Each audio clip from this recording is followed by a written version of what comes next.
ശരിക്ക് കലങ്ങി മറിഞ്ഞ മനസ്സുമായി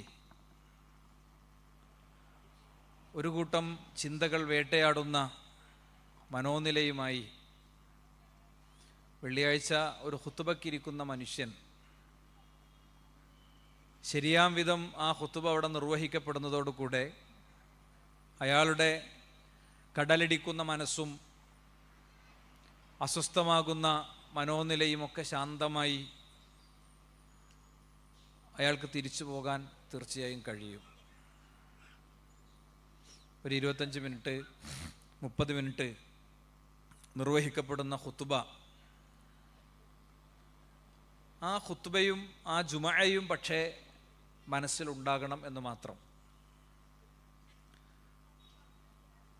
ഇനി ഞാൻ പറയുന്ന കാര്യം ഓരോരുത്തരും ഒന്ന് വ്യക്തിപരമായി അവലോകനം നടത്തിയിട്ട് ഞാൻ അങ്ങനെയാണോ എന്നൊന്ന് ചിന്തിക്കാം. വെള്ളിയാഴ്ച വരുന്നു, വെള്ളിയാഴ്ചയുടെ എല്ലാ പ്രാധാന്യങ്ങളും മനസ്സിലേക്ക് എടുക്കുന്നു, വെള്ളിയാഴ്ചയുടെ ദിവസത്തിലെ ആദാബുകളെ പൂർണ്ണമായി സ്വീകരിക്കുന്നു. എന്നിട്ട് ഇന്നത്തെ ദിവസം എൻ്റെ ജീവിതം അപ്പാടെ മാറാനും എൻ്റെ സ്വർഗത്തിലേക്കുള്ള വഴിദൂരം കുറക്കാനും എൻ്റെ നരകത്തെ എനിക്ക് പൂർണ്ണമായി മാറ്റാനും എന്നിലെ തെറ്റുകൾ തിരുത്താനുമുള്ള ഒരു സന്ദേശം അവിടെ നിന്ന് ഖുതുബ നിർവഹിക്കുന്ന വ്യക്തിക്ക് നൽകാനുള്ള തൗഫീഖ് കൊടുക്കണേ പടച്ചോനെ എന്നൊക്കെ പ്രാർത്ഥിച്ച് എത്ര പേര് സഹോദരന്മാരെ ജുമാക്ക് പോകാറുണ്ട്? ചിലപ്പോഴൊക്കെ ഈ ഖുതുബകളൊക്കെ നടത്തുന്ന പള്ളികളിൽ വളരെ ദീർഘദൂരം യാത്ര ചെയ്ത് വരുന്ന ആളുകളൊക്കെ ചിലപ്പോൾ കാണും. ജുമാ മാത്രം വിചാരിച്ചിട്ടായിരിക്കും അവർ വരുന്നത്. പേഴ്സണലി നമ്മളൊക്കെ അവരെ മോട്ടിവേറ്റ് ചെയ്യാറില്ല. നിങ്ങളെ നാട്ടിലെ പള്ളിയിൽ അവിടുത്തെ കാര്യങ്ങളിൽ അവിടുത്തെ പ്രദേശങ്ങളിൽ അങ്ങനെ ഇരിക്കണം എന്നാണ് സാധാരണ പറയാം. അപ്പം ഞാൻ വ്യക്തിപരമായി അനുഭവിക്കുന്ന ഒരു കാര്യമാണ് ഞങ്ങളോട് പറയണത്. എനിക്കറിയുന്ന 1-2 ആളുകൾ അവര് പറഞ്ഞൊരു വാചകമാണ് ഞാൻ പറയണത്. നിങ്ങൾക്ക് ഈ ഖുതുബ ശരിയായി നിർവഹിക്കാനും അത് ഭംഗിയായി പൂർത്തീകരിക്കാനും അത് മനുഷ്യരുടെ മനസ്സിലേക്ക് എത്താനും വേണ്ടി പ്രാർത്ഥിച്ചിട്ട് വരുന്ന ഒരാളാണ് ഞാൻ. ഇങ്ങനെ നിങ്ങൾ എന്നോട് പറയാൻ പാടില്ല എന്നാണ്. നമ്മളവരെ ഒന്ന് വളരെ ശക്തമായി നിയന്ത്രിച്ച് നിങ്ങളെ നാട്ടിലാണ് നിൽക്കേണ്ടത്, ജുമാക്ക് അവിടെയാണ് കാര്യങ്ങൾ ചെയ്യേണ്ടതെന്ന് പറഞ്ഞപ്പോൾ അദ്ദേഹം പറഞ്ഞൊരു കമൻ്റാണിത്. അപ്പം ഞാനിങ്ങനെ ആഗ്രഹിച്ചു പോയി, ഓരോ പള്ളിയിലും ജുമാക്കെത്തുന്ന മനുഷ്യർ ആണും പെണ്ണും ഒക്കെ അവിടെ നമ്മുടെ എല്ലാവരുടെയും ചിന്തകൾക്കും നിർവചനങ്ങൾക്കും അപ്പുറത്തുള്ള നൊമ്പരങ്ങളുടെ കടലടിക്കുന്ന കുറേ മനുഷ്യരുണ്ടാകും. അവർക്കൊരു സ്വസ്ഥതയും ശാന്തതയുമാണ് യഥാർത്ഥത്തിൽ ഇതുകൊണ്ട് കിട്ടുന്നത്. പലപ്പോഴും സലഫി പള്ളികളിൽ നടക്കുന്ന ഖുതുബകളെ സംബന്ധിച്ച് പൊതുവേദികളിൽ നിന്നും പള്ളിയിൽ നിന്നും ഉസ്താദുമാർ പറയുന്നത് മാത്രം കേട്ട ആളുകൾക്ക് ഒരിക്കലും എന്താണ് ഇവിടെ നടക്കുന്നത് എന്നറിയാൻ പറ്റാത്തൊരു കാലുണ്ടായിരുന്നു. ഇന്ന് ഇപ്പോൾ ജമീൽ ആപ്പിൽ മാത്രം 70 ഖുതുബകൾ ഓരോ വെള്ളിയാഴ്ചയിലും കയറുന്നുണ്ട്. ഏറ്റവും മിനിമം 70 ഖുതുബകൾ കയറുന്നുണ്ട്, വെരിഫൈഡ് ആയിട്ടുള്ള 70 ഖുതുബകൾ. ഇപ്പം ഇന്ന് സമൂഹത്തിൽ അതൊക്കെ പരിശോധിക്കാനും ചിന്തിക്കാനും മനുഷ്യരെ സംബന്ധിച്ചിടത്തോളം അവസ്ഥകളുണ്ട് സഹോദരന്മാരെ.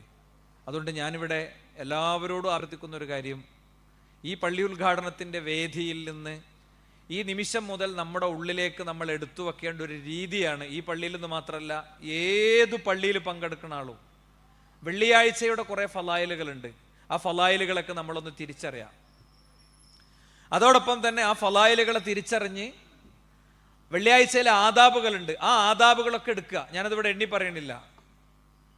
ഇവൻ അന്ന് കുളിക്കുമ്പോൾ പോലും ഇത് വെള്ളിയാഴ്ചക്കുള്ളൊരു കുളിയാണെന്ന് വിചാരിക്കാതെയാണ് പലരും കുളിച്ചു പോകുക. ഒരു കുളിയാണ് കുളിച്ചിട്ടുണ്ട്, പായലാണ്. എന്നിട്ട് ആ ഖത്തീബിന് വേണ്ടി ആത്മാർത്ഥമായിട്ടൊന്ന് പ്രാർത്ഥിച്ച് നമ്മൾ ആ സദസ്സിലൊന്ന് പോയിരുന്നു നോക്ക്. നമ്മുടെ ഉള്ളിൽ പുതിയ വെളിച്ചവും പുതിയ പ്രകാശവും ലഭിച്ചുകൊണ്ടേയിരിക്കും. മാത്രമല്ല നമുക്ക് എന്ന് മാത്രമല്ല ആർക്കും. ഇപ്പം എനിക്കറിയുന്നൊരു സുഹൃത്തുണ്ട്, അദ്ദേഹത്തിൻ്റെ വാപ്പ 7 വർഷം സെല്ലിലായിരുന്നു. അയാൾ വെള്ളടിച്ച് ഭ്രാന്തനായതാണ്. വീട്ടിൽ പിടിച്ചു വെക്കാനും വീട്ടിൽ നിയന്ത്രിക്കാനും കഴിയാത്തതുകൊണ്ട് അയാളെ കൊണ്ടുപോയിട്ട് സെല്ലിലിട്ടു. ഇപ്പോൾ ഈ സൈക്കാട്രി മേഖലയിൽ രോഗികളായ വ്യക്തികളെ സംബന്ധിച്ചിടത്തോളം ഗവൺമെൻറ്റിൻ്റെ ചില പുതിയ അപ്ഡേഷനുകളൊക്കെ വന്നിട്ടുണ്ട്. അവരെ എങ്ങനെയാണ് അവിടെ പാർപ്പിക്കേണ്ടത്. ഒരു നിശ്ചിത കാലം, ഒരു 3 മാസത്തിലധികം തുടർച്ചയായി ബന്ധുക്കളും മറ്റൊന്നും ഇല്ലാതെ താമസിപ്പിക്കണതിനുള്ള ചില റെഗുലേഷൻസ് ഒക്കെ വന്നിട്ടുണ്ട്. അപ്പോൾ അത് വന്നപ്പോൾ അദ്ദേഹത്തിൻ്റെ ഉപ്പാനെ വീട്ടിലേക്ക് നിരന്തരം മെമ്മോകൾ കൊടുത്ത് വീട്ടിലേക്ക് കൊണ്ടുവന്നു. വീട്ടിൽ അയാളുടെ ഒരു അവസ്ഥ എന്താന്ന് വെച്ച് കഴിഞ്ഞാൽ, പേരക്കുട്ടികൾക്കും മക്കൾക്കും കുടുംബങ്ങൾക്കും ഒക്കെ ഇടയിൽ വളരെ പബ്ലിക്കായിട്ടുള്ള മാസ്റ്റർബേറ്റ് ചെയ്യും, സ്വയംഭോഗം ചെയ്യും, വസ്ത്രമൊരിഞ്ഞ് നടക്കും. അയാളെ പിടിച്ചാൽ കിട്ടൂല, അയാൾക്ക് മരുന്ന് കൊടുത്ത് ഉറക്കാൻ പറ്റൂല. മരുന്ന് കൊടുത്ത് ഉറക്കിയാൽ ഹെൽത്ത് ലെവൽ വളരെ അങ്ങോട്ട് തളർന്ന് തകർന്നു പോണ അവസ്ഥ ഉണ്ടാകും. ഈ മനുഷ്യനെ സംബന്ധിച്ചിടത്തോളം അയാൾക്കൊരു വെള്ളിയാഴ്ചയിലെ ഖുത്ബ കൊടുക്കുന്ന തണുപ്പ് എത്ര വലുതായിരിക്കും എന്ന് ചിന്തിച്ചു നോക്ക് നിങ്ങൾ. ഖത്തീബിൻ ചിന്തിക്കേണ്ടത്, പള്ളിയിലെ ഇമാമ് ചിന്തിക്കേണ്ടത്, പള്ളി കമ്മിറ്റി ചിന്തിക്കേണ്ടത്, ജുമാക്ക് പങ്കെടുക്കുന്നവർ ചിന്തിക്കേണ്ടത് അങ്ങനെയാണ്. അപ്പോൾ അറബി ഭാഷയിലെ ഖുത്ബ എന്നുള്ള ക്യാമ്പയിനൊന്നും വലിയ പ്രസക്തി യഥാർത്ഥത്തിൽ ഉണ്ടാകൂല. സഹോദരന്മാരെ, ഇത് കുടുംബമായി ഒന്നിച്ചിരുന്ന് കേൾക്കുമ്പോൾ ഒരുപാട് തിരുത്തുകൾ നമ്മളെ സംബന്ധിച്ചിടത്തോളം ഉണ്ടാകും. ഒരു ഖത്തീബ് ഖുത്ബക്ക് ഇങ്ങനെ കയറാൻ നിൽക്കണതിൻ്റെ തൊട്ട് മുമ്പ് ആ നാട്ടിലെ ഏറ്റവും സമ്പന്നനായ, എല്ലാ നിലക്കും ജീവിതം ഭയങ്കര മനോഹരമാണെന്ന് എല്ലാവരും ചിന്തിക്കുന്ന ഒരു മനുഷ്യൻ ഖത്തീബിൻ്റെ റൂമിലേക്ക് വരികയാണ്. റൂമിലേക്ക് വന്നിട്ട് ഖത്തീബിനോട് പറയാണ്, എന്ത്, എന്നെ കാണുമ്പോൾ പൊതുവെ ഭയങ്കര സംഭവമാണ്, ഓക്കെയാണ്, പക്ഷേ ഞാൻ അനുഭവിക്കുന്ന ഒരു പ്രശ്നമുണ്ട്. എന്നും എൻ്റെ ഭാര്യ കരഞ്ഞിരിക്കുന്നത് കണ്ടാണ് ഞാൻ സാധാരണ വീട്ടിലേക്ക് ചെല്ലുക, ആശ്വസിപ്പിക്കും. വീട്ടിനെല്ലാം ഉണ്ട് മൗലവി, എല്ലാ സംഗതിയുണ്ട്, പക്ഷെ എൻ്റെ ഉമ്മ അവരുടെ പെരുമാറ്റം ഭയങ്കര ഒരു പ്രശ്നമാണ്, കുറ്റപ്പെടുത്തലും ആക്ഷേപവും ഒക്കെ ആയിട്ട്. പക്ഷെ അവളങ്ങനെ ഒന്നിനും മറുപടി പറയാതെ സ്വബറാക്കിയ നല്ല കുട്ടിയാണ് അവള്. അവളുടെ വീട്ടിൽ എല്ലാറ്റിനും സെർവൻ്റ് ഉണ്ട്, എല്ലാ സൗകര്യവും ഉണ്ട്. അവളിവിടെ വന്നിട്ടായിരിക്കും ചിലപ്പോൾ അടുക്കളയ്ക്ക് കയറാൻ തുടങ്ങിയത്. എൻ്റെ അമ്മക്ക് സെർവൻറ്റിനെയും വെക്കാൻ പാടില്ല, എല്ലാ കാര്യവും അവൾ തന്നെ ചെയ്യണം, മരുമോൾ തന്നെ ചെയ്യണം, അങ്ങനത്തെ ഒരു നിർബന്ധമാണ്. പക്ഷെ എന്നേ വരെ ഞാൻ അവിടെ നിൽക്കൂല എന്ന് പറയോ വാശി പിടിക്കുകയൊന്നും ചെയ്തിട്ടില്ല. അവളങ്ങനെ സങ്കടപ്പെട്ട് കരയും. യാദൃശ്ചികമായിട്ട് ഇപ്പം ഇന്ന് എൻ്റെ ഉമ്മ പള്ളിയിൽ വന്നിട്ടുണ്ട്. ഉമ്മ പള്ളിയിൽ പോകാം എന്ന് വിശ്വസിക്കുന്ന ഒരാളല്ല. ഞങ്ങൾ ആശുപത്രിക്ക് ഇറങ്ങിയതാണ്, എൻ്റെ ജുമാ നഷ്ടപ്പെടും എന്ന് തോന്നിയപ്പോൾ പള്ളിയിൽ വന്നതാണ്. അപ്പം നിങ്ങളെ വിഷയം എന്താണെന്നൊന്നും എനിക്കറിയില്ല, നിങ്ങൾ എന്ത് ചെയ്യണം, എന്നെ സഹായിക്കണം. അപ്പോൾ ഖത്തീബ് അദ്ദേഹത്തോട് വലിയ ഓഫറൊന്നും കൊടുത്തില്ല. പക്ഷെ ഖത്തീബിന് പഠിച്ച ഭയങ്കര തോഫീഖ് കൊടുത്തു.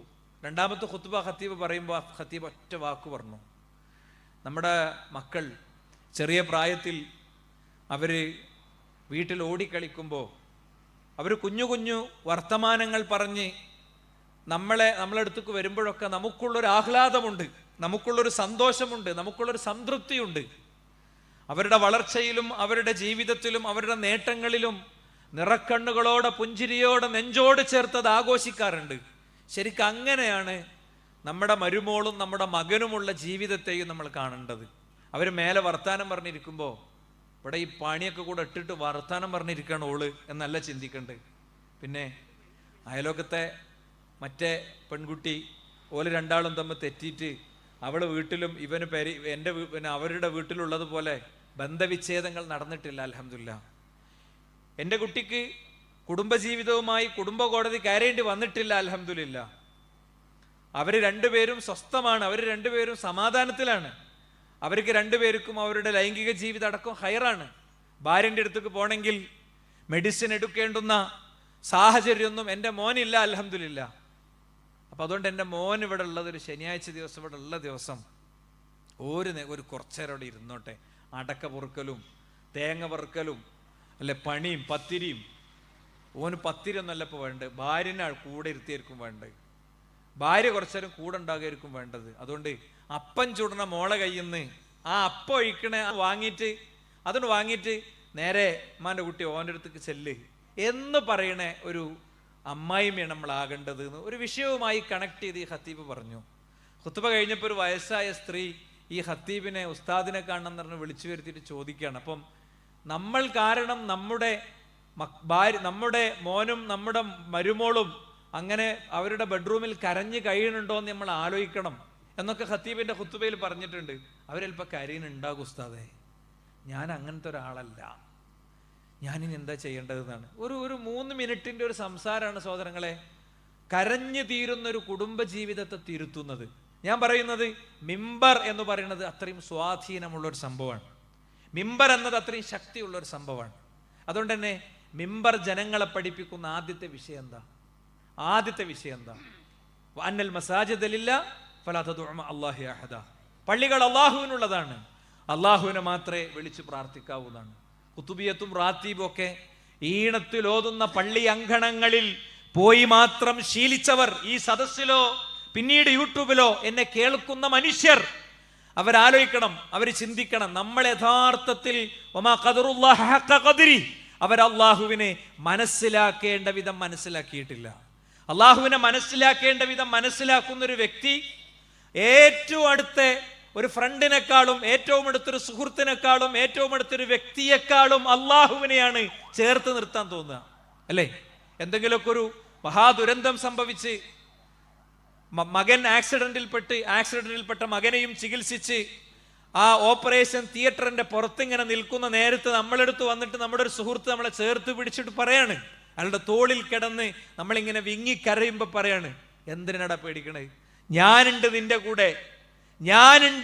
കൂടെ, നീ വിഷമിക്കണ്ട, നിന്റേത് മുഴുവൻ വിറ്റ് തീർന്നാൽ എന്റേത് വിറ്റിട്ടാണെങ്കിലും നമ്മുടെ മോന്റെ ചികിത്സ നമ്മൾ ചെയ്യും, ഏറ്റവും ആധുനികമായ ചികിത്സ ചെയ്യും, നീ ഒന്നുകൊണ്ടും പേടിക്കണ്ട എന്നൊരാൾ പറഞ്ഞാല് ആ കമന്റ് ജീവിതത്തിൽ ഒരു കാലത്ത് നമ്മൾ മറക്കൂല, അല്ലേ? അയാളുടെ മുന്നിൽ എന്നും താണു കുടുങ്ങി നിൽക്കുന്ന ഒരു മനുഷ്യനായിട്ട് നമ്മൾ മാറും. നോക്കൂ നിങ്ങൾ, ശരിക്കും വിശുദ്ധ ഖുർആൻ ഇതിലേറെ ശക്തമായൊരു വാക്ക് പറഞ്ഞിട്ടില്ലേ? വിശുദ്ധ ഖുർആന്റെ സൂറത്തു ഖാഫിന്റെ 16 ഖുർആൻ പറഞ്ഞത് എന്താ? വലഖദ് ഖലഖ്നൽ ഇൻസാന വനഅലമു മാ തുവസ്വിസു ബിഹി നഫ്സു വനഹ്നു അഖറബു ഇലൈഹി മിൻ ഹബ്ലിൽ വരീദ്. വലഖദ് ഖലഖ്നൽ ഇൻസാൻ, നിശ്ചയം മനുഷ്യനെ സൃഷ്ടിച്ചത് നാമാണ്. മനുഷ്യനെ പിതാവിന്റെ ശരീരത്തിൽ നിന്ന് സ്രവിക്കപ്പെട്ട 20 കോടി മുതൽ 40 കോടി വരെയുള്ള ബീജബിന്ദുക്കളിൽ നിന്ന് ഒന്ന് മാതാവിന്റെ അണ്ഡവുമായി കൂടിച്ചേർന്ന് മനുഷ്യനെ നാം രൂപപ്പെടുത്തുന്ന പ്രക്രിയ നടത്തിയത് നാമാണ്. ആ മനുഷ്യന്റെ ഹൃദയത്തിന്റെ ഉള്ളിലുള്ള നൊമ്പരങ്ങളെ, സങ്കടങ്ങളെ, വേദനകളെ, വിഷമങ്ങളെ നാം അറിയുന്നുണ്ട്.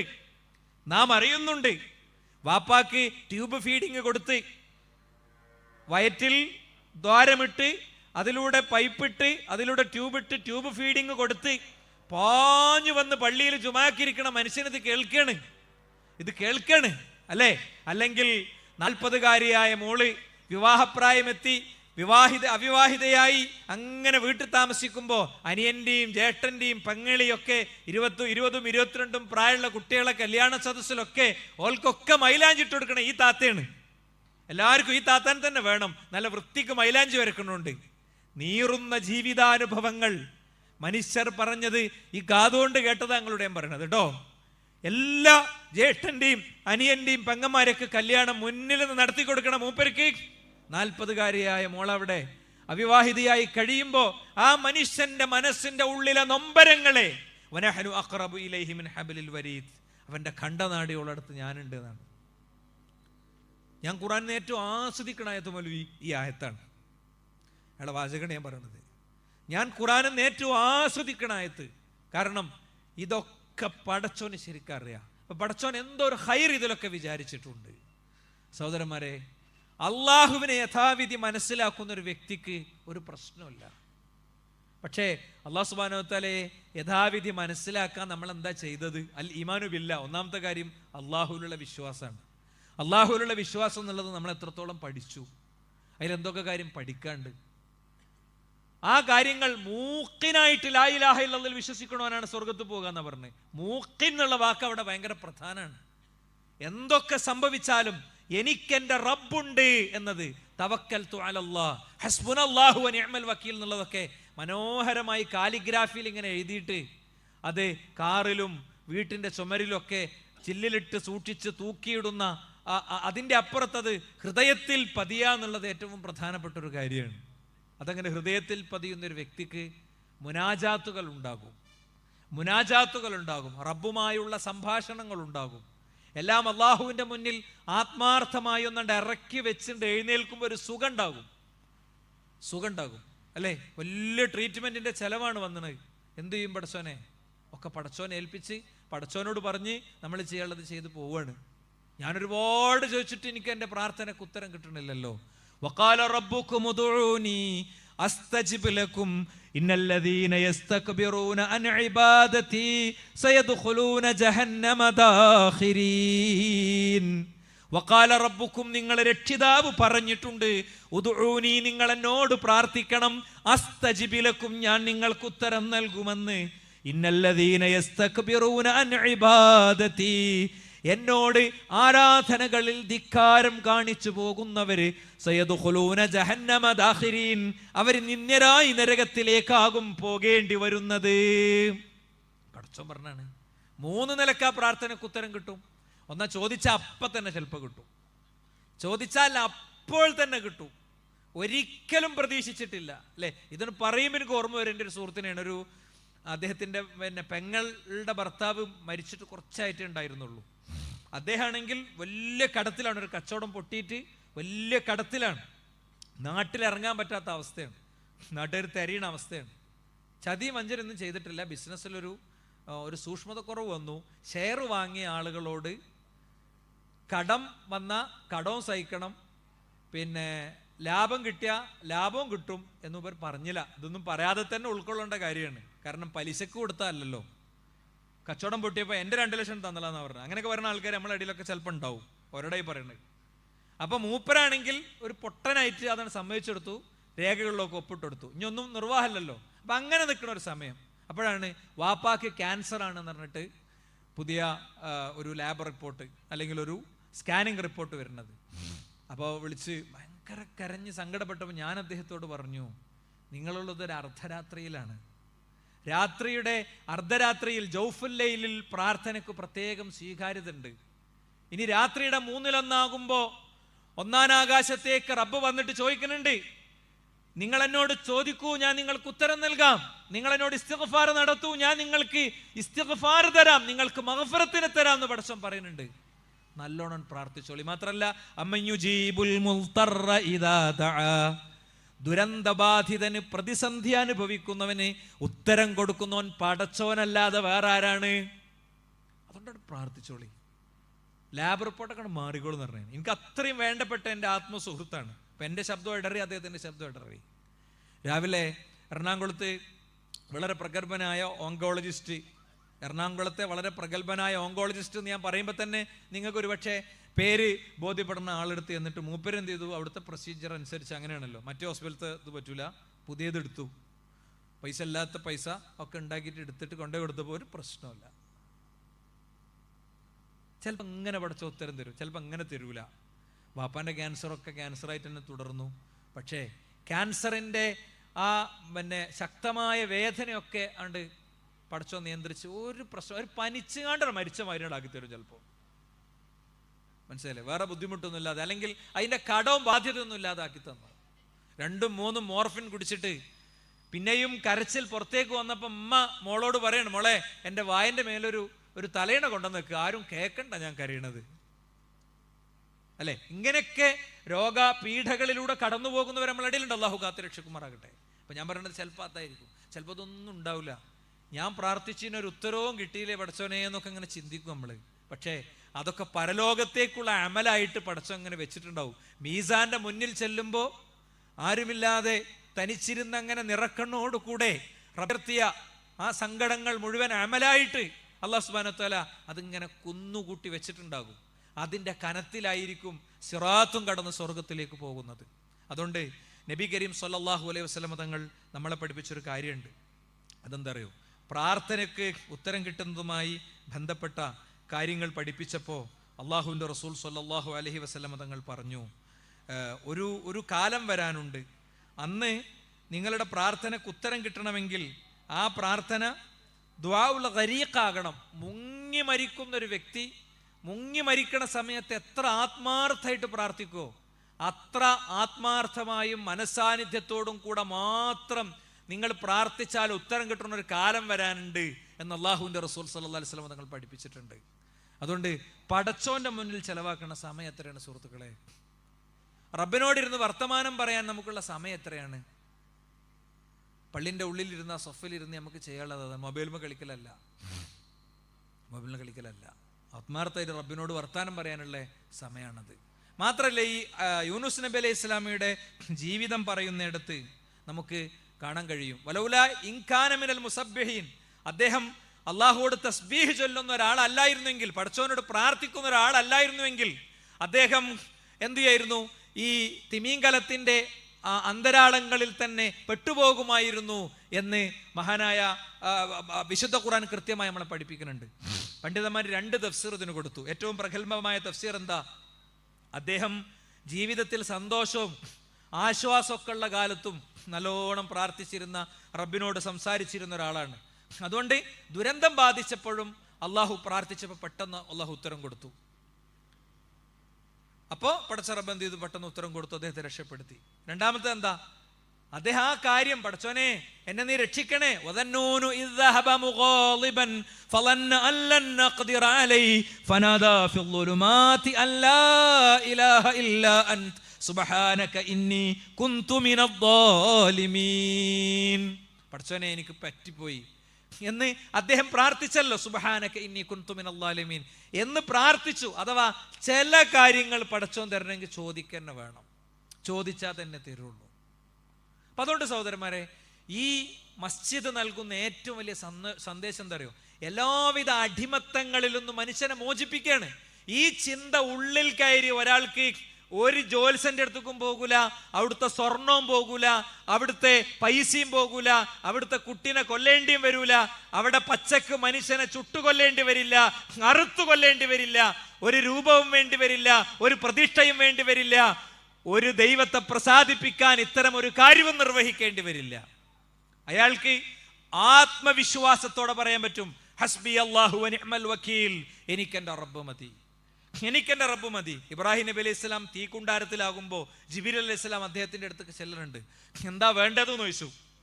ശ്രദ്ധിച്ച് കേൾക്കട്ടോ, എന്താ വേണ്ടതെന്ന് ചോദിച്ചപ്പോ, നിങ്ങളുടെ അടുത്ത് നിന്നുള്ളതാണെങ്കിൽ ഒന്നും വേണ്ടായിരുന്നു, അള്ളാഹുവിന്റെ അടുത്ത് നിന്നുള്ളത് മതി എന്ന് പറഞ്ഞു. നിങ്ങളുടെ അടുത്ത് നിന്നുള്ളതാണെങ്കിൽ ഒന്നും വേണ്ട, അള്ളാഹുവിന്റെ അടുത്തുള്ളത് മതി എന്ന്. ഇതൊക്കെ കണ്ടവരാണ് ഞങ്ങള്, ഇത് സമൂഹത്തോട് പറയുന്നവരാണ് ഞങ്ങള്. നിലനിൽക്കാനും പിടിച്ചു നിൽക്കാനും ഒക്കെ ദുരാരോപണങ്ങളുടെ കെടികൾ ഉയർത്തുന്ന ആളുകൾ അവരുടെ കൈവിരൽ കടിച്ചു മുറിക്കുന്നൊരു ദിവസമുണ്ടാകും എന്ന് മാത്രം ഒറ്റവാചകത്തിൽ ഞാൻ പറയാണ്. അപ്പോ അങ്ങനെയാണ് നമ്മളുടെ കാര്യങ്ങൾ ആത്മവിശ്വാസത്തോടെ യഖീനോടെ ചോദിച്ചുറപ്പാ. പക്ഷേ ചോദിക്കാനുള്ള യോഗ്യത നഷ്ടപ്പെടുത്തരുത്. എന്താ ചോദിക്കാനുള്ള യോഗ്യത നഷ്ടപ്പെടുത്തുക എന്ന് പറഞ്ഞാൽ, ഹറാമ് ജീവിതത്തിൽ ഉണ്ടാകുക. ഹറാമ് ജീവിതത്തിലുള്ള ഒരു വ്യക്തി അയാളിൽ നിന്ന് പടച്ചോൻ സ്വീകരിക്കൂല, അല്ലെ? ഒരു മനുഷ്യനെ കുറിച്ച് പറയുന്നുണ്ട്, യുതീലു സഫർ, അയാൾ ദീർഘയാത്ര നടത്തുകയാണ്. അശ്ഗസ അഗ്ബറ, അയാളുടെ മുടി ജട കുത്തിയിട്ടുണ്ടാകെ പൊടി പിടിച്ചിട്ടുണ്ട്. യർഫഉ യദൈഹി ഇലസ്സമാ, അയാൾ ആകാശത്തേക്ക് കൈകൾ ഉയർത്തിയിട്ട് പറയാണ് യാ റബ്ബി യാ റബ്ബി. ശരിക്കും പ്രാർത്ഥന സ്വീകരിക്കാനുള്ള 4 കാര്യങ്ങൾ അവിടെ ഉണ്ട്. ഒന്ന്, യുതീലു സഫർ, മുസാഫിറിന്റെ പ്രാർത്ഥനക്ക് പ്രത്യേക സ്വീകാര്യത ഉണ്ട്. നമ്മൾ പൊതുവെ അങ്ങനെയൊക്കെ ആലോചിച്ചാൽ എന്തോ ബിസിനസ് ആവശ്യത്തിന് വേണ്ടി ദീർഘയാത്ര പോയി കയറും, ആ കാര്യം പോലും ആ യാത്രയിൽ പഠിച്ചവനോട് പറയില്ല,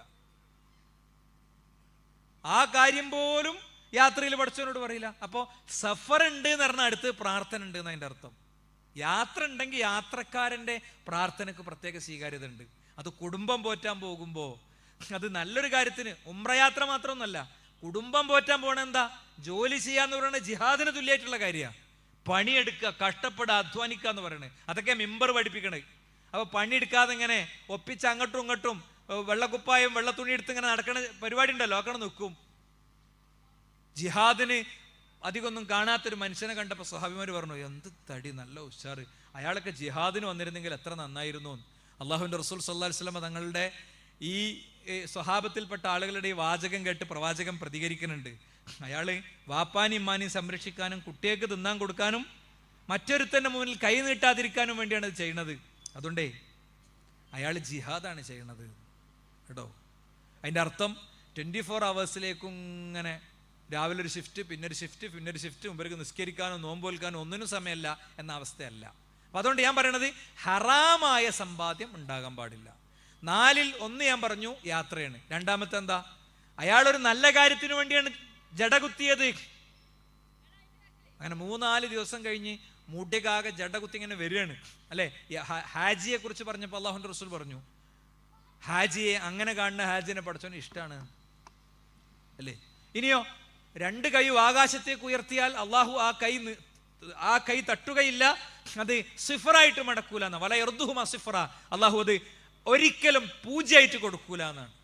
അള്ളാഹു അതിലേക്ക് ചോദിച്ച ഉത്തരം കൊടുക്കുന്നതാണ്. അപ്പൊ അതുണ്ട്. പിന്നെന്താ, യാ റബ്ബി യാ റബ്ബി എന്ന് വിളിക്കുന്നുണ്ട്. അള്ളാഹുവിൻ്റെ നാമഗുണവിശേഷങ്ങൾ മുൻനിർത്തി പ്രാർത്ഥിച്ചാൽ പ്രത്യേകം ഉത്തരം കിട്ടും. അപ്പൊ 4 യോഗ്യതകളുള്ള ഈ മനുഷ്യൻ എന്താ ഉത്തരം കൊടുക്കാത്തത്? ആ വ്യക്തി മതഅമഹു ഹറാം വ മശ്റബഹു ഹറാം, അവൻ ഹറാം കഴിക്കുന്നു, ഹറാം ധരിക്കുന്നു, ഹറാം കുടിക്കുന്നു, ഹറാമിൽ ഊട്ടപ്പെട്ടിരിക്കുന്നു. കഴിഞ്ഞതിൻ്റെ മുമ്പത്തെ ആഴ്ച ഖുത്ബ പറഞ്ഞപ്പോൾ മനുഷ്യൻ പ്രതീക്ഷിക്കാത്ത ചില ഹറാമുകളെ കുറിച്ച് പറഞ്ഞു. ഭയങ്കര അന്വേഷണമാണ് പിന്നെ അതിലൊക്കെ വന്നത്. എന്താ, അടക്ക മൂപ്പത്തണീൻ്റെ മുമ്പ് ഖുത്ബി പറഞ്ഞ കാര്യമാണ് ഈ പറയണത്. അത് ഖുത്ബയെ മനസ്സിലാക്കാത്തവർക്ക് വേണ്ടിയിട്ടാണ് ഞാൻ ഈ പറയണത്. ഖുത്ബയെ മുജാഹിദ് പള്ളിയിലെ ഖുത്ബ പറഞ്ഞ അണ്ടിക്കാലത്ത് അണ്ടി ഖുത്ബ, അടക്കാലത്ത് അടക്ക ഖുത്ബ എന്ന് ഉസ്താദ് ഒരു പ്രസംഗമാണ് പ്രസംഗിച്ചിട്ട് ഒരു ചിരിയാണ് ചിരിക്കുമ്പോൾ അങ്ങനെ തന്നെയായിരിക്കും എന്ന് വിചാരിച്ചു വെച്ച സാധുക്കൾക്ക് വേണ്ടിയാണ് പറയണത്. അപ്പോൾ അടക്ക ആഗണീൻ്റെ മുമ്പ് നടത്തുന്ന കച്ചവടം, അടക്ക മൂപ്പത്തണിൻ്റെ മുമ്പ് നടത്തുന്ന കച്ചവടം, കപ്പ മണ്ണിൻ്റെ അടിയിലിട്ടിട്ട് അത് പറിക്കണിൻ്റെ മുമ്പ് നടത്തുന്ന മതിപ്പ് കച്ചവടം, ഇതിനൊക്കെ സംബന്ധിച്ച് കൃത്യമായി അത് ഹറാമിലേക്ക് എത്തുന്നതിനെ കുറിച്ച് പണ്ഡിതന്മാർ പറഞ്ഞിട്ടുണ്ട്. അപ്പൊ ഞാൻ പറയണത്, അങ്ങനെ നമ്മുടെ കച്ചവടത്തിൽ സൂക്ഷ്മമായി നേരിട്ടൊരു പലിശ വാങ്ങുമ്പോൾ, ബാങ്കിലാണ് പോയിട്ട് ഇങ്ങനെ വാങ്ങുമ്പോൾ അപ്പോഴേ പലിശ കൊള്ളുന്ന ചില ആൾക്കാർ വിചാരിച്ചു. ഒക്കെ പഠിച്ചാലേ നമ്മളെ ബിസിനസ്, ആ ബിസിനസ്സിന്റെ കൺസൾട്ടന്റിനൊക്കെ ഭയങ്കര സംഭവമാക്കിയിട്ട് നമ്മൾ നോക്കും. പക്ഷേ അതിനൊരു ഇസ്ലാമിക് കൺസൾട്ടേഷൻ ഉണ്ട്. പുതിയ ബിസിനസ്സാണ്, പുതിയ തരം ബിസിനസ്സാണ്. അപ്പോൾ അത് ആ വിഷയം അറിയണ പണ്ഡിതന്മാരോട് ചോദിച്ച്, ഇപ്പോൾ പീസ് റേഡിയോ പിന്നെ അതിൻ്റെ പ്രകാശതീരം എന്നുള്ള ഇതിലൂടെ ഏകദേശം 70ഓളം എപ്പിസോഡ് ആദരണീയനായ പിന്നെ നമ്മുടെ സാദിഖ് മദീനി, മുഹമ്മദ് സാദിഖ് മദീനിയുടെ ക്ലാസ്സുകൾ 20 മിനിറ്റ്സിൻ്റെ ക്ലാസ്സുകൾ വിട്ടിട്ടുണ്ട്. അത് കേട്ടിട്ട് ബിസിനസ് പലതും നിർത്തി വേറെ പല ബിസിനസ്സിലേക്കും പോയ ആൾക്കാർ എനിക്കറിയാം. അപ്പം ഞാൻ പറയണത്, റബ്ബിനോട് ചോദിച്ചാൽ റബ്ബ് തരും. ഹറാം നമ്മുടെ ജീവിതത്തിൽ ഉണ്ടാകരുത്. അതേപോലത്തെ മറ്റൊരു പ്രശ്നം കൂടി ഉണ്ട്. ഇതൊക്കെ ശ്രദ്ധിക്കുന്ന ആളുകളും ആ കാര്യം ശ്രദ്ധിക്കലില്ല. അതെന്താ അറിയോ? വല്ലാഹി ലതഅമുറുന്ന ബിൽ മഅറൂഫ് വലതൻഹൗന്ന അനിൽ മുൻകർ ഔ ലയൂശിക്കന്ന അല്ലാഹു അൻ യബഅസ അലൈക്കും ഇഖാബൻ മിൻ ഇൻദി സുമ്മ തദ്ഉനഹു ഫലയുസ്തജാബു ലക്കും. നിങ്ങൾ നന്മ കൽപ്പിക്കുകയും തിന്മ വിരോധിക്കുകയും തന്നെ ചെയ്യണം, അല്ലെങ്കിൽ അള്ളാഹു നിങ്ങൾക്ക് ശിക്ഷ അയക്കും, പിന്നെ നിങ്ങൾ അവനോട് പ്രാർത്ഥിക്കും, ആ പ്രാർത്ഥനയ്ക്ക് ഉത്തരം ഉണ്ടാകൂല എന്ന്. അപ്പോൾ നമ്മൾ എന്ന വ്യക്തി സ്വർഗത്തിൽ പോകാൻ പഠിപ്പിച്ച 4 നിബന്ധനകളിൽ ഒന്നാണത്. എന്താ? ഒന്ന്, വിശ്വാസം ശുദ്ധമാകണം, ശിർക്കില്ലാത്ത, കുഫറില്ലാത്ത, നിഫാഖില്ലാത്ത വിശ്വാസം ഉണ്ടാകണം. 2, അമല സ്വാലിഹാത്തുകൾ കൃത്യമാകണം, ഫർളുകൾ മുഴുവൻ പൂർണ്ണമായി നിർവഹിക്കണം, അതിൻ്റെ കുറവുകൾ പരിഹരിക്കാനുള്ള സുന്നത്തുകൾ ജീവിതത്തിൽ ഉണ്ടാകണം. പിന്നെ 3ാമത് പറഞ്ഞ കാര്യമാണ്, നമ്മൾ അറിഞ്ഞ കാര്യങ്ങൾ മറ്റുള്ളവർക്ക് എത്തിച്ചു കൊടുക്കണം. അത് എത്തിച്ചു കൊടുക്കുമ്പോൾ സ്വാഭാവികമായിട്ടും പല നിലക്കുള്ള നഷ്ടം ഉണ്ടാകും. അത് സ്വബറാക്കണം. അപ്പം സ്വർഗത്ത് പോകാൻ പഠിപ്പിച്ച ഈ നിബന്ധന പലപ്പോഴും ഉണ്ടാവില്ല. സാമൂഹിക ക്ഷേമ പ്രവർത്തനത്തിൽ സജീവമായതുകൊണ്ട് ഇത് പരിഹരിക്കൂല. ഇത് വേറെ തന്നെയാണ്. അംറും ബിൽ മഅറൂഫും വന്നഹ്യു അനിൽ മുൻകറും. ഇവിടെ എന്താ സഹോദരന്മാരെ നടക്കണത്? എന്താ നടക്കണത്? ഇവിടെ എന്താ നടക്കണത് പോലും നിർവചിക്കാൻ കഴിയാത്ത അത്ര ദുരന്തത്തിൽ നമ്മളുള്ളത്. ഇപ്പം ഈ കഴിഞ്ഞ ദിവസം കൗൺസിലിംഗ് രംഗത്തുള്ള ഒരു ലേഡി, അവർ കൗൺസിലിംഗ് ചെയ്ത ഒരു പെൺകുട്ടിയുടെ ഒരു അനുഭവം പങ്കുവെച്ചു. ആ അനുഭവം ഇവിടെ പങ്കുവെക്കണില്ല. എന്താ കാര്യം എന്നറിയോ? അത് പറഞ്ഞു പേടിയാ. കേട്ടിട്ട് എനിക്ക് ബേജാറായി. എന്തൊക്കെയാണ് ഇവിടെ നടക്കണതെന്ന് പോലും നമുക്കറിയാത്തത്ര ഭീകരമാണ് കാര്യങ്ങൾ. ഓരോ വ്യക്തിയുടെയും പേഴ്സണൽ സ്പേസിൽ അയാൾ എന്തൊക്കെയോ ആണ്. അങ്ങനത്തെ ഒരു കാലത്തും അങ്ങനത്തെ ഒരു സാഹചര്യത്തിൽ നമ്മൾ ജീവിക്കണേ. എന്നിട്ടോ നമുക്ക് നമ്മളെ ഓഫീസ്, നമുക്ക് നമ്മളെ ജോലി, നമുക്ക് നമ്മളെ കാര്യം, അതിൻ്റെ അപ്പുറത്തൊന്നുമില്ല.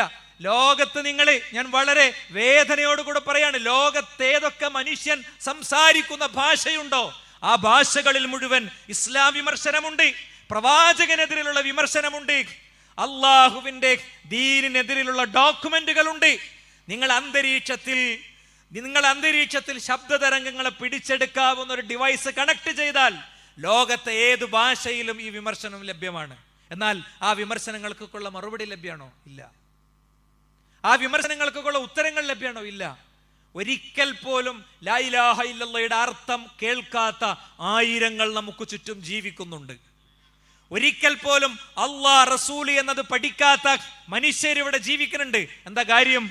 അഹ്മദ് ബിൻ ഹംബൽ റഹിമഹുല്ല ജീവിച്ച കാലത്ത് മുസ്ലിം സമൂഹം നേരിടാത്ത പ്രതിസന്ധിയാണ് നമ്മൾ നേരിട്ടുകൊണ്ടിരിക്കുന്നത്.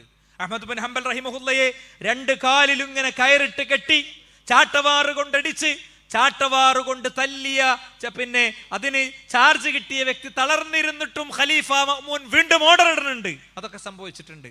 ശൈഖുൽ ഇസ്ലാം ഇബ്നു തൈമിയ്യ റഹിമഹുല്ല ജയിലിലടക്കപ്പെട്ടിട്ടുണ്ട്. അതിലേറെ വലിയ പ്രതിസന്ധിയാ. എന്താ കാരണം?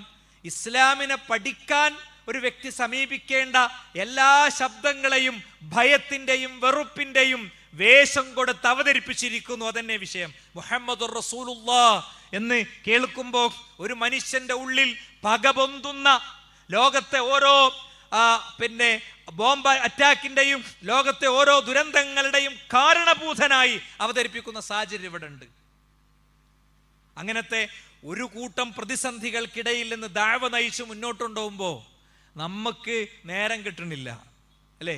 നമുക്ക് നേരം കിട്ടണില്ല. എന്നാലും ഞാൻ നേരത്തെ പറഞ്ഞല്ലോ, 7 കൊല്ലമായിട്ട് സെല്ലിലടക്കപ്പെട്ട് വീട്ടിൽ ഇത് മാനേജ് ചെയ്യുന്ന ആള്, ആ മാനേജ് ചെയ്യുന്ന ആള് എൻ്റെ അടുത്ത് ഈ വിഷയം പറയണത് ഒരു ഫുൾ ഡേ ക്യാമ്പ് എന്നാണ് ഈ കാര്യം പറയണത്. അയാൾ ഇതൊക്കെ മാനേജ് ചെയ്ത് അയക്കതിനൊക്കെ എത്താൻ നേരം കിട്ടുന്നുണ്ട്. പള്ളി ഉണ്ടാകുന്നതോടുകൂടെ പതുക്കെ എല്ലാ പരിപാടിയും പള്ളിൻ്റെ ഉള്ളിൽ. അങ്ങനെയാണ് ആൾക്കാർ ചെയ്യല്. ഈ പള്ളിയിലേക്ക് എത്തേണ്ട ആയിരങ്ങൾ ഇതിൻ്റെ ചുറ്റുമുണ്ട്. അവസാനം ഈ പള്ളിയിൽ നിന്ന് ഇങ്ങനെ പള്ളികൾ ഉണ്ടായി പോകണം. അപ്പുറത്തും പള്ളി ഇപ്പുറത്തും പള്ളി, NH-ന്റെ അപ്പുറത്ത് പള്ളി വരണം, ഇവിടുന്ന് 3 കിലോമീറ്റർ അപ്പുറത്ത് പള്ളി വരണം. അള്ളാഹു നമുക്ക് സാക്ഷാത്കരിച്ചു തരുമാറാകട്ടെ. ഞാൻ പറയുന്നു, വിസ്ഡം ഇസ്ലാമിക് ഓർഗനൈസേഷൻ മുന്നോട്ട് വെക്കുന്ന ക്ലാരിറ്റിയുള്ള കാഴ്ചപ്പാടുമായി അതേ വേഗതയിൽ ഏറ്റെടുത്തു പോകാൻ നമ്മൾ റെഡിയാണെങ്കിൽ പ്രിയപ്പെട്ടവരെ, അത്തരം കാഴ്ചകളൊന്നും വിദൂരത്തല്ല. കേരളത്തിലെ ചില പള്ളികൾ എടുത്തു നോക്കൂ നിങ്ങൾ. ആ പള്ളികളിലേക്ക് 15 കിലോമീറ്റർ ദൂരത്തുനിന്ന് 20 കിലോമീറ്റർ ദൂരത്തുനിന്നൊക്കെ മനുഷ്യന്മാരിങ്ങനെ എവിടുന്നൊക്കെയോ കേട്ടറിഞ്ഞ് മനസ്സിലാക്കി വെള്ളിയാഴ്ച അവിടെ ഒന്ന് ഖുതുബ കേൾക്കും. അങ്ങനെ വെള്ളിയാഴ്ച ഇങ്ങനെ ഖുതുബ കേൾക്കണേ, അവിടുന്ന് വരുന്ന ആളുകളുടെ എണ്ണം 3 എണ്ണമായി. അപ്പോൾ ഖത്തീബ് ഇടപെട്ടിട്ട് അവിടെ പോയിട്ട് ഒരു മീറ്റിംഗ് വിളിച്ച് നിങ്ങൾ 3 ആൾ ഇങ്ങനെ ഇവര് കുറച്ച് അനുഭാവികളൊക്കെ കൂട്ടി. അപ്പോൾ ഉടനെ അനുഭാവികളിൽപ്പെട്ട ഒരാൾ, ഞാൻ ഈ ആശയത്തിന് ഇവിടെ ഒരു പള്ളി ഉണ്ടാക്കാൻ ഒരു സ്ഥലം കൊടുക്കാൻ നോക്കി നടക്കായിരുന്നു. പള്ളി കഥ പറയുന്നല്ല ഞാൻ. പെരിന്തൽമണ്ണ പള്ളി നിങ്ങൾ എടുത്തോളൂ എക്സാമ്പിളിന്. പെരിന്തൽമണ്ണ പള്ളിൻ്റെ ചുറ്റുന്നും 8-9 പള്ളി ഉണ്ടായിട്ടുണ്ട്. അരിസ്മോലിൻ്റെ ഖുതുബക്ക് വന്ന് ആ ഖുതുബ കേട്ട് അതിന്ന് വെളിച്ചോൾക്കൊണ്ട് പിന്നെ അവരങ്ങനെ ആയി മാറിയിട്ടുണ്ട്. ഇവിടെ എന്താ മർമ്മം എന്നറിയങ്ങൾ? ഇവിടെ മർമ്മം എന്താണെന്ന് വെച്ച് കഴിഞ്ഞാൽ വ്യക്തിപരമായ ക്ഷണം പലപ്പോഴും ഇല്ല. നമ്മളവിടെ പാഞ്ഞാണ് കയറുക, സൊഫിലണ്ട് ഇരിക്കുക, നമ്മൾ ഖുതുബ കേൾക്കുക, പാഞ്ഞിറങ്ങാൻ പോവുക, അതാ പരിപാടി. കോടികൾ മുടക്കി നമ്മൾ പള്ളി ഉണ്ടാക്കും. ആ പള്ളിയിലേക്ക് മനുഷ്യരെ എത്തിക്കുന്ന ദൗത്യോ അത് പലപ്പോഴും ഇല്ല. അതുണ്ടാകണമെങ്കിൽ ആ പള്ളിയിൽ വട്ടത്തിലിരുന്ന് യോഗം ചേരണം. വിസ്ഡം ഇസ്ലാമിക് ഓർഗനൈസേഷന്റെ ഏറ്റവും വലിയ പ്രത്യേകത, ഈ സംവിധാനത്തെ ആരൊക്കെ എങ്ങനൊക്കെ ആക്രമിച്ചാലും അതിന് ഒന്നും സംഭവിക്കാതെ അത് മുന്നോട്ട് പോകാനുള്ള കാരണം, ഒന്ന് അതിന്റെ ആശയപരമായ ക്ലാരിറ്റി, 2 ആശയപരമായ ക്ലാരിറ്റിക്കൊപ്പം ഒരു മാലയിൽ കോർത്ത മുത്തുകളെ പോലെ ഒന്നിച്ചു നിൽക്കുന്ന മനോഗതം മുകൾ മുതൽ താഴെ വരെ ഉണ്ട് എന്നുള്ളതാ. അത് ഉണ്ടാകാനുള്ള കാരണം ഈ കൂടിയിരുത്താണ്. ഈ കൂടിയിരുത്തത്തിലൂടെ കാര്യങ്ങൾ വ്യവച്ഛേദിച്ചെടുത്ത് മുന്നോട്ട് പോകാൻ നമുക്ക് കഴിയണം. നമ്മുടെ പേഴ്സണൽ സ്പേസിൽ ദഅവത്ത് നമുക്ക് ബാധ്യതയാണ് സഹോദരന്മാരെ, അല്ലേ? ആർക്കും ബാധ്യത. സൂറത്തുൽ അസ്റാണ്, വൽ അസ്ർ ഇന്നൽ ഇൻസാന ലഫീ ഖുസ്ർ എന്നുള്ള സൂറത്താണ് 4 നിബന്ധന പഠിപ്പിക്കപ്പെട്ട സൂറത്ത്. സ്വഹാബത്ത് കാണുമ്പോൾ അവരിങ്ങനെ കൈയെടുത്തിട്ട് അങ്ങോട്ടും ഇങ്ങോട്ടും ഓതി കേൾപ്പിച്ചിരുന്നു. അമാനിമോലിന്റെ പരിഭാഷ എടുത്ത് വായിച്ചു നോക്കി. അമാനിമോലി തുടങ്ങണേ ആ കാര്യം പറഞ്ഞിട്ടാണ്, ആദ്യത്തെ 3 ലൈൻ ആ കാര്യം പറഞ്ഞിട്ടാണ്. ഞാൻ പറയുന്നത്, നമ്മൾ കുറച്ചുകൂടി കാര്യങ്ങളെ ഗൗരവതരമായി എടുത്ത് ചിന്തിക്കേണ്ടതുണ്ട്. നമ്മുടെ നാട്ടിൽ ഒരു തൗഹീദിന്റെ പള്ളി വേണം എന്ന് ചിന്തിക്കാൻ നമുക്ക് പറ്റണം. ഇവിടെ പിന്നെ അനിഫ്ക പറഞ്ഞു, ഷാഹുൽക്ക ഈ പള്ളിനെ കുറിച്ച് ചിന്തിച്ച കാരണങ്ങളെ കുറിച്ചൊക്കെ പറയണ്ടായി. ഞാൻ സത്യത്തിൽ ഇന്ന് ഈ പരിപാടിക്ക് വരാൻ ഒറ്റ കാരണമുള്ളൂ. ഈ പള്ളി ഉണ്ടാക്കണതിൻ്റെ മൂപ്പര് മുമ്പ് തന്നെ ഇതിൻ്റെ ഉദ്ഘാടനത്തിന് ക്ഷണിച്ചിട്ടുണ്ട്. ഞാൻ ഭയങ്കര ഷാർപ്പായിട്ട് ഞാനത് സേവ് ചെയ്ത് വെച്ചിട്ടുണ്ട്. അതായത് ഒരാളുടെ ആഗ്രഹത്തിൻ്റെ തീവ്രതയാണത്, മനസ്സിലായില്ലേ? അപ്പോൾ ഇവിടെ നമ്മളെല്ലാ പണ്ഡിതന്മാരും ഉണ്ട്, എല്ലാ സ്കോളേഴ്സും ഉണ്ട്. ഇന്ന് ഒരു ഞായറാഴ്ചയാണ്, വേറെ എന്തെങ്കിലുമൊക്കെ കാര്യങ്ങൾ ചെയ്യാവുന്നതാണ്. പൊതുവെ നമ്മളൊക്കെ അങ്ങനെയാണ് ആലോചിക്കുക. പക്ഷേ അത് അങ്ങനെ ഉണ്ടല്ലോ, അതൊരു മനസ്സിൽ അങ്ങനെ അങ്ങോട്ട് കൊത്തിവെച്ച് പോവുക. ഇതിൻ്റെയൊക്കെ ചുറ്റുപാടിൽ എത്രയോ മനുഷ്യന്മാർ ഈ വെളിച്ചം ആഗ്രഹിക്കണവരുണ്ട്, ഓരോരുത്തേക്ക് എത്തിയിട്ടില്ല. ഞാനൊരു സംഭവം പറയാം. ഒരു ഖത്തീബ് തുടർച്ചയായി ഖുത്ബ പറയുന്ന ഒരു പള്ളിയിൽ അദ്ദേഹം 1-2 ആഴ്ച ചെന്നില്ല. അപ്പോൾ വിസ്റ്റത്തിൻ്റെ ആളൊന്നുമല്ല, പള്ളിയിൽ മൂപ്പരെ സ്ഥിരം കേൾക്കുന്ന ഒരാൾ ഇവിടെ കയ്യിനോട് കൊണ്ടുപോയി. പിന്നെ ഈ പരിപാടി നിങ്ങൾ നിർത്തണം എന്ന് പറഞ്ഞു. അപ്പോൾ ഖത്തീബ് ബേജാറായി, ഇവിടെ നിങ്ങൾ മുങ്ങരുത്. എന്താ കാരണം എന്ന് വെച്ച് കഴിഞ്ഞാൽ ഞങ്ങൾക്കൊരു കാര്യം പറഞ്ഞുതരാം. ഈ ഇപ്പുറത്തെ ഈ പിന്നെ തെങ്ങും തോട്ടത്തിൽ സ്ഥിരമായിട്ട് ആടിനെ നോക്കേണ്ട ഒരു താത്ത ഉണ്ടായിരുന്നു. ഓലിങ്ങനെ നേരം വെളുത്ത ആടിനെയും കൊണ്ട് ഇറങ്ങുക, വൈകുന്നേരം ആയ ആടിനെയും കൊണ്ടാണ് പോകുക. വേറൊരു ജീവിതത്തിൽ പരിപാടിയൊന്നുമില്ല, അതാണ് വരുമാനം. അങ്ങനെ വെള്ളിയാഴ്ച ആട് നോക്കും, പിന്നെ പള്ളിൻ്റെ അടുത്തേക്ക് ആട് നോക്കൽ തുടങ്ങി, പിന്നെ പള്ളിക്ക് വരൽ തുടങ്ങി. ഇപ്പോൾ അതിൽ നിന്ന് കുറച്ച് ആടുകളെ വിറ്റിട്ട് ഒരു ഉംറക്ക് പോയി കഴിഞ്ഞ ആഴ്ച. നിങ്ങളോടൊരു യാത്ര പറയാൻ വേണ്ടി വന്നപ്പോൾ നിങ്ങളില്ല. പറഞ്ഞു നിർത്തിയത്, അപ്പം ഈ വെളിച്ചം കാത്തിരിക്കുന്ന എത്രയോ മനുഷ്യരുണ്ട്. അവരെ നമ്മുടെ കുടുംബത്തിലും ബന്ധത്തിലും സമൂഹത്തിലൊക്കെ ഉള്ള ആളുകളെ കൊണ്ടുവരണം. പള്ളി എന്നത് അതിൻ്റെ അനുപേക്ഷണീയമായ അനിവാര്യമായ ഭാഗമാണ് അവിടുത്തെ ഖുർആൻ പഠനം എന്ന് പറയുന്നത്. അപ്പോൾ യാ റബ്ബി ഇന്ന ഖൗമി ഇത്തഖദു ഹാദൽ ഖുർആന മഹ്ജൂറ, എൻ്റെ ജനങ്ങൾ ഈ ഖുർആനിനെ ഹജർ ചെയ്തു, തള്ളിക്കളഞ്ഞു എന്ന ആയത്തിനെ വിശദീകരിക്കുന്നിടത്ത് മുഫസ്സിരീങ്ങളൊക്കെ എഴുതി വെച്ചൊരു കാര്യമുണ്ട്. ഇബ്നുൽ ഖയ്യിം റഹിമഹുല്ല പറഞ്ഞു, തർക്കു തദബ്ബുരിഹി വ തഫഹുമി മആനിഹി. എന്താണ് ഇവിടുത്തെ തള്ളിക്കളയൽ എന്ന് പറഞ്ഞാൽ? ഖുർആനെ പൂർണ്ണമായി ഉപേക്ഷിക്കലാണോ? അത് മാത്രമല്ല, ഖുർആന്റെ അർത്ഥം പഠിക്കുന്നതും ഖുർആന്റെ തദബ്ബുറും ഒഴിവാക്കുക. ഖുർആന്റെ തദബ്ബുർ എന്ന് പറഞ്ഞാൽ എന്താ? വയംനഊനൽ മാഊൻ എന്ന് ഓതിപ്പോകുക. അവന് എന്താ യംനഊനൽ മാഊൻ? പരോപകാര വസ്തു തടയുന്നവനാണ്. നമ്മൾ വീട്ടിൽ നിന്ന് ഒരു ചട്ടിയോ പാത്രമോ കലോ ഒക്കെ ചോദിച്ചാൽ അത് കൊടുക്കാനുള്ളൊരു മടി, അത് മാഊനാണ്. അപ്പം ആ തദബ്ബുറും ആ തഫഹുമും മാത്രമല്ല, അവരെ സംബന്ധിച്ചിടത്തോളം കേവലം ഇങ്ങനെ നാവിലുള്ള ഒരു ഓത്ത് മാത്രമാണ് ഖുർആൻ. അതിൻ്റെ അപ്പുറത്ത് അതിൻ്റെ ആശയം അവർ ഉൾക്കൊള്ളുന്നില്ല എന്നൊക്കെ വിശദമായി തഫ്സീറുകൾ നമുക്കിതിൽ കാണാൻ കഴിയും. അതുകൊണ്ട് ഒരു പ്രദേശത്ത് ഖുർആൻ ക്ലാസ് ഇല്ല എന്ന് പറഞ്ഞു കഴിഞ്ഞാൽ അവിടെ നിസ്കാരം നടക്കാത്തത് പോലത്തെ ഒരു അവസ്ഥ ഉണ്ട് എന്നാണ്. ഖുർആൻ പഠനം വ്യക്തിപരമായ ബാധ്യതയാണ് നമ്മളെ. അതെങ്ങനെയാണോ പറ്റുന്നത് അങ്ങനെ. ഒരുപാട് സംരംഭങ്ങൾ നമ്മളെ സംബന്ധിച്ചിടത്തോളം ഉണ്ട്, യാത്രയിലും അല്ലാതെയും. ലോകത്തെവിടെയാണെങ്കിലും ഖുർആൻ പഠിക്കാൻ ഇന്ന് സൗകര്യപ്പെടും വിധം ലോകത്തെ 73 രാഷ്ട്രങ്ങളിലെ വ്യക്തികൾ പഠിക്കുന്ന ഖുർആൻ പഠന സംരംഭമാണ് അന്നൂർ അല്ലേ. അവര് 160 ആയത്ത് 13 മൊഡ്യൂളായപ്പോൾ 160 ആയത്ത്, ഇപ്പം അത് കഴിഞ്ഞു. വീണ്ടും 3-4 ആയത്തുകൾ ഉസ്താദ് എടുത്തു കഴിഞ്ഞു. 9000-ഓളം മിനിറ്റ് അവർ ഖുർആൻ പഠനത്തിന് കൊടുത്തു, ലോകത്തെ ആയിരക്കണക്കിന് ആളുകൾ. അപ്പോൾ ഇതൊന്നും അസാധ്യമായ കാര്യങ്ങളല്ല. ഉത്തരന്മാരെ നമ്മുടെ അന്ത്യം എന്ന് പറയുന്നത് എങ്ങനെയെന്ന് നമുക്ക് ഒരിക്കലും അറിയില്ല. ഒരിക്കലും അറിയാത്തൊരു ആംഗിളിൽ നിന്ന് മരണം നമ്മളെ പതിയെ പിടിച്ചുകൊണ്ട്. ഇവിടെ ഇരിക്കുന്ന ഒരു സുഹൃത്തിൻ്റെ ഭാര്യ അവരൊന്നിച്ചുള്ള യാത്രയിലാണ് അവസാനിച്ചത് അല്ലേ. ഒന്നിച്ചുള്ള യാത്രയിലാണ് അവസാനിച്ചത്. സൗദി അറേബ്യയിലെ ഏതോ ഒരു പ്രദേശത്ത് ഒരു മഖ്ബറയിൽ അവർ അന്ത്യവിശ്രമം കൊള്ളുകയാണ്. കൂടെ ഉണ്ടാകും, ഞാൻ മരിക്കുമ്പോൾ എനിക്കൊരിറ്റ് വെള്ളം വായിൽ കോരിത്തരുമെന്നൊക്കെ അദ്ദേഹത്തിൻ്റെ ഇണ അദ്ദേഹത്തിൻ്റെ കൂടെ ഇല്ല. നമ്മുടെയൊക്കെ കാര്യം അങ്ങനെയാണ്. ആരുടേതും ഒരുറപ്പുമില്ലാത്ത ജീവിതമാണ്. കുടിച്ചുപേക്ഷിച്ച കുപ്പി പതിയെ വന്ന് ആ ബ്രേക്കിൻ്റെ താഴെ വന്നു പെട്ടത് അറിഞ്ഞില്ല. ബ്രേക്ക് കിട്ടിയപ്പോൾ കിട്ടിയില്ല, നേരെ കുണ്ടുകണ് വീണു. അത്രേ ഉള്ളൂ. ഒരു ചെറിയ ഉറക്കം മതി, ഒരു മില്ലി സെക്കൻഡിൽ ഉറക്കം മതി ഒരു കുടുംബം മുഴുവൻ അവസാനിക്കാൻ. അതുകൊണ്ട് കൂടുതൽ ജീവിതത്തെ ചിട്ടപ്പെടുത്തുക, ബാക്കിയുള്ളവരോടുള്ള വാശിയും വെക്കാണൊക്കെ ഉപേക്ഷിച്ച് കുടുംബാന്തരീക്ഷത്തിൽ പുതിയ സൗഹൃദങ്ങൾ കൊണ്ടുവന്ന് ടോണ് മാറ്റണം. നമ്മുടെ കുടുംബ സംവിധാനത്തിലെ ടോണ് മാറ്റണം. വാപ്പ മോനോട്, മോന് വാപ്പാനോട് അല്ലേ, എന്താ വാപ്പ വർത്താനം? വാപ്പാൻ്റെ അടുത്ത് പോയിരുന്ന് ഒന്ന് ചോദിക്കുക, എന്താ എൻ്റെ വർത്താനം എന്താണ്? നിങ്ങൾ ഗുളിക കുടിച്ചിട്ടില്ലേ? ഒന്നുകൂടി നമുക്ക് താഴ്ന്ന സ്വരത്തിൽ സ്വരം മാറ്റാം. ഭാര്യ ഭർത്താവിനോട്, ഭർത്താവ് ഭാര്യയോട്, മക്കൾ പരസ്പരം, അമ്മായിമ്മ മരുമകളോട് ഈ ടോൺ ചേഞ്ച് മാത്രം വന്നാൽ കുറേ ജീവിതങ്ങളിൽ പുതിയ പൂമ്പാറ്റകൾ പറക്കും, പൂന്തോട്ടങ്ങളായി വീടുകൾ മാറുന്നുള്ള കാര്യത്തിൽ യാതൊരു സംശയമല്ല. നമ്മുടെ കുട്ടികളുടെ കാര്യം വളരെ അപകടകരമായ അവസ്ഥയിലാണ്. അത് മുന്നിൽ വെച്ചുകൊണ്ടാണ് വിസ്ഡം സ്റ്റുഡൻസിനെ മുൻനിർത്തി പ്രസ്ഥാനമാണ് നടത്തുന്നത്. വിസ്ഡം സ്റ്റുഡൻസ് അല്ല, പ്രസ്ഥാനമാണ് നടത്തുന്നത്. എന്ത്? മെയിലെ സമ്മേളനം. അപ്പം മെയില് 4 ബസ്സിൽ കയറ്റി ആളാണ് കൊണ്ടുപോകുക എന്നുള്ളതല്ല. അതിൻ്റെ പ്രീ വർക്കുകൾ എന്താണെന്ന് ഓരോട് ചോദിച്ച് മനസ്സിലാക്കണം. ഓൽക്കത് അറിയില്ല. ഓർക്കത് അറിയുമെങ്കിൽ നിങ്ങൾ ഓൽക്കൊരു അവാർഡ് കൊടുക്കണം.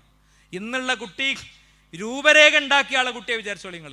ഭയങ്കര പ്രതിസന്ധിയിലാണ് കാര്യങ്ങളുള്ളത്. അവരുള്ള ലോകത്താണ് നമ്മളുള്ളതെങ്കിൽ നമ്മൾ ഇതിലേറെ മോശമായിരിക്കും. ഞാൻ ഡൽഹിയിൽ ഒരു പരിപാടി അറ്റൻഡ് ചെയ്യാൻ പോയി 1.5 കൊല്ലം മുമ്പ്.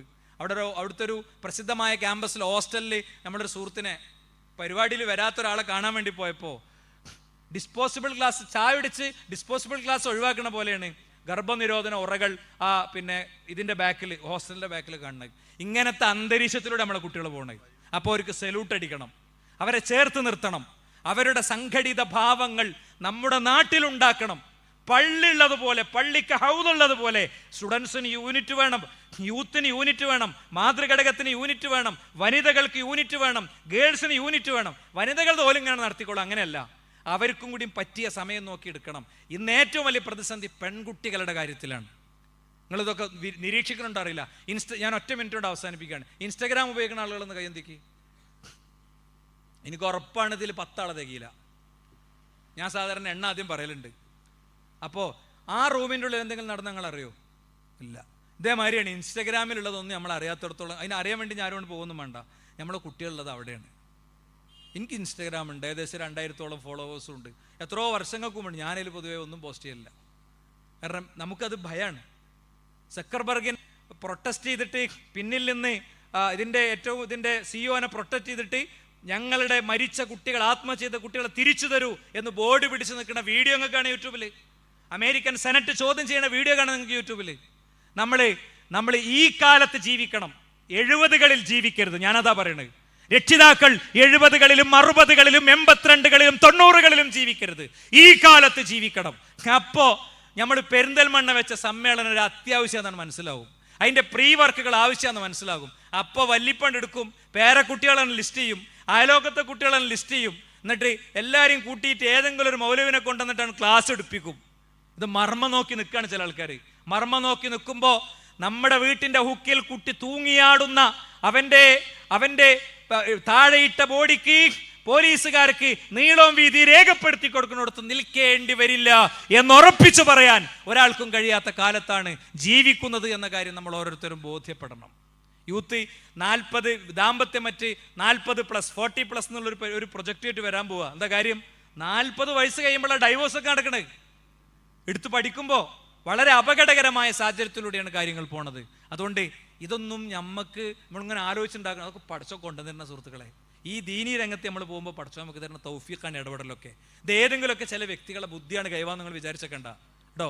ഇതിനെ അഭിമുഖീകരിക്കണതൊക്കെ ഏതെങ്കിലുമൊക്കെ വ്യക്തികളായിരിക്കും. ഇതൊക്കെ അള്ളാഹു സുബ്ഹാനഹു വ തആല നമുക്ക് തരുന്ന തൗഫീഖാണ്.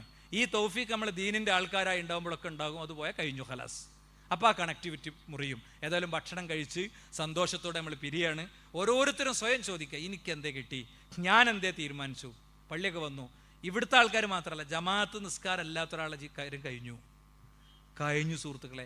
ഒന്നും എടുക്കാല്ല. പിന്നെ അവൻ്റെ ഏറ്റവും വലിയ അയോഗ്യതയാണ്. കഴിഞ്ഞ ദിവസം ഒരു സുഹൃത്ത് കല്യാണം ആലോചിച്ചപ്പോൾ മൂപ്പര് ചോദിക്കുകയാണ്, ആ ചെക്കൻ ജമാഅത്ത് നിസ്കാരങ്ങൾക്ക് ഫുള്ള് പള്ളിയിൽ വരുന്നുണ്ടോ?